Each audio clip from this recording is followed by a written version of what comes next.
So, hey guys, my name is Suraj, and in this video we will talk about CGL, SSC CGL। तो आज के मैं इस video में आप लोगों को बताने वाला हूँ, अगर आप जैसे ग्रेजुएशन कर चुके हो या फिर अभी ग्रेजुएशन में अपेयरिंग हुए हो या फिर अभी 1 साल आपके ग्रेजुएशन में बाकी हैं, तो क्या आप CGL का फॉर्म भर सकते हो? तो हाँ, आप बिल्कुल भर सकते हो फॉर्म। अगर आप केवल 12th भी पास हो ना, तब भी आप CGL का फॉर्म भर सकते हो। बस आपका जो एज है 18 साल रहना चाहिए। तो अभी मैं पूरा प्रोसेस इसके बारे में बताऊंगा कि आप कैसे भर सकते हो, कि कोई इन फ्यूचर हमें डिवेट तो नहीं कर दिया जाएगा। तो आज के मैं इस टॉपिक में, इस वीडियो में यही बताने वाला हूँ।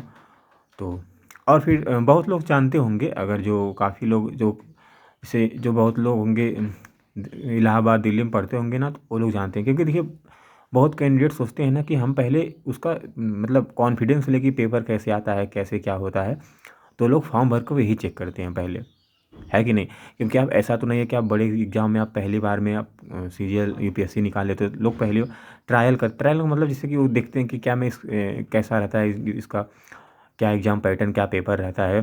थोड़ा हम लोग इसका कॉन्फिडेंस, अनुभव लिया जाए, एक्सपीरियंस लिया जाए। तो चलिए, मैं आज बताऊंगा इसी टॉपिक के बारे में। तो मैं आपको लेकर चलता हूँ यहाँ पे एक क्या बोला जाता है यार, पावर पॉइंट में स्लाइड शो।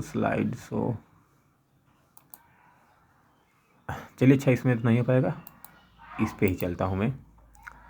हाँ, तो मुद्दा ये था कि क्या हम भर सकते हैं? तो हाँ, बिल्कुल भर सकते हैं। देखिए, उसमें जैसे जब CGL का नोटिफिकेशन आता है ना, तो उसमें एक फॉर्म डेट भरी रहती है कि आपका लास्ट फॉर्म इतने इतने तक भरा जाएगा, और फिर आपका जो TB के समय मार्कशीट देखी जाएगी, वो आप जैसे 1 अगस्त 2024 से पहले रहना चाहिए। 2024 वाला था, लेकिन उसी तरह जब 2025 वाला रहेगा तो 1 अगस्त 2025 से पहले का आपका रिजल्ट आ जाना चाहिए, ठीक? तब आपको नौकरी लगेगी। देखिए, अगर मान लीजिए मैंने अभी BA तीसरे साल BA थर्ड ईयर में हूँ, और मेरा 5वां सेमेस्टर कंप्लीट हो चुका है। मैं 6वें सेमेस्टर का पेपर इस साल मई में दूंगा। तो मुझे तो एकदम 100% फॉर्म भरना चाहिए, बिना किसी डर के। क्योंकि अगर देखिए, मेरा मई में पेपर दूंगा, अगर मेरा अगस्त में रिजल्ट आ गया, जुलाई के अगस्त 1 अगस्त से पहले रिजल्ट आ गया, तब मैं DB के लिए एलिजिबल हो जाऊंगा। ये जो 2025 वाला मैं बात कर रहा हूँ उसका। अगर मान लीजिए कोई BA दूसरे साल में वो सोच रहा है कि मुझे CGL का पेपर, उसको बहुत तलब है कि मैं CGL का पेपर दूं, तो हाँ, ये बिल्कुल भाई थे। भले से उसके DB में रिजेक्ट हो जाएगा, क्योंकि देखिए 1 साल पहले से वो भरे, उसका तो 1 अगस्त वाला नहीं सिस्टम हो पाएगा। रिजल्ट तो 2000 उसका 26 में आएगा, लेकिन उसका 2025 में मांगेगा, है कि नहीं?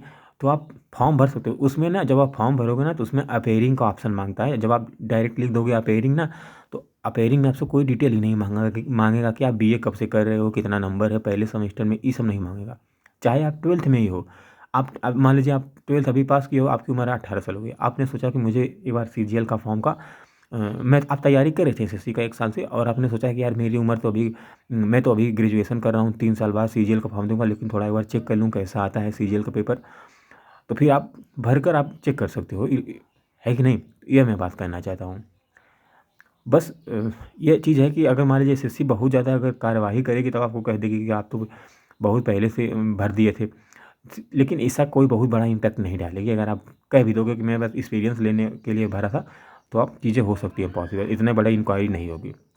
ऐसा बहुत लोग करते हैं केवल एक्सपीरियंस लेने के लिए, ठीक ना? अगर आप 5वें सेमेस्टर 6वें सेमेस्टर में हो, तो आप बिल्कुल फार्म भरिए। पहले भी सेमेस्टर में हो तभी फार्म भरिए, अगर आपको एक्सपीरियंस लेना है तब। बाकी योर चॉइस, ठीक ना? बहुत लोग कहेंगे देखिए, मैं इसको इस 25 वाला भरूंगा, अभी मेरा 5वां सेमेस्टर चलेगा इस साल। तो इसलिए अरे भाई, उससे ये पता लगेगा कि हम मतलब क्या उस लायक चीज़, उस चीज़ के लायक हम हैं कि नहीं, है कि नहीं? पता चले, उससे पता चलेगा कि हम 200 नंबर में से 100 नंबर भी ला पा रहे हैं कि नहीं ला रहे हैं।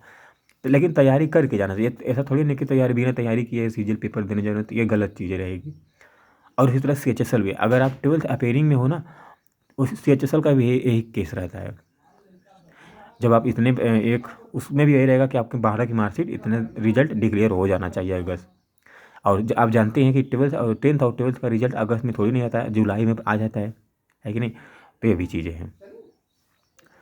तो आप लोग समझ गए होंगे काफ़ी हद तक। तो अभी आपको ये चीज़ कोई टीचर वीचर नहीं बताया होगा आप लोगों को, और बहुत लोग भी नहीं बताएंगे, लेकिन जानते हैं बहुत लोग में से 10% जानते होंगे, 90% नहीं जानते, इसलिए मैंने सोचा कि बता दूँ। तब आप शायद एक्सपीरियंस से भी ले सकते हैं, और अगर आप एक लास्ट सेमेस्टर में तभी आप भर सकते हो। लेकिन ये चीज़ें अभी नहीं कोई बताया होगा कि बिना ग्रेजुएशन अगर पहले ही साल में होगी तभी आप भर सकते हो। ऐसा बिल्कुल सच है कि आप भर सकते हो, क्योंकि वहाँ पे जब आप फॉर्म भरोगे तो वहाँ पे आपको कोई फर्दर इन्फॉर्मेशन नहीं मांगी जाएगी ग्रेजुएशन से रिलेटेड, कि आपको यहाँ पे अपना दिखाइए कि आपने कितना फर्स्ट सेमेस्टर में मार्क्स लाया है। इट डजंट मैटर, अगर आप 12th पास हो, 18 साल आपकी एज है, तो आप CGL का भी भर सकते हो बस। अगर आप ग्रेजुएशन बस है कि ग्रेजुएशन करने वाले हो तभी आप भर सकते हो, क्योंकि मैं ऐसा खुद करके देखा हूँ कि बहुत लोग कर रहे हैं, और मैं खुद इस बार करके दिखाऊंगा आप लोगों को। ठीक है ना। तो वीडियो अब समाप्त कर रहा हूँ, यही बताना था भाई।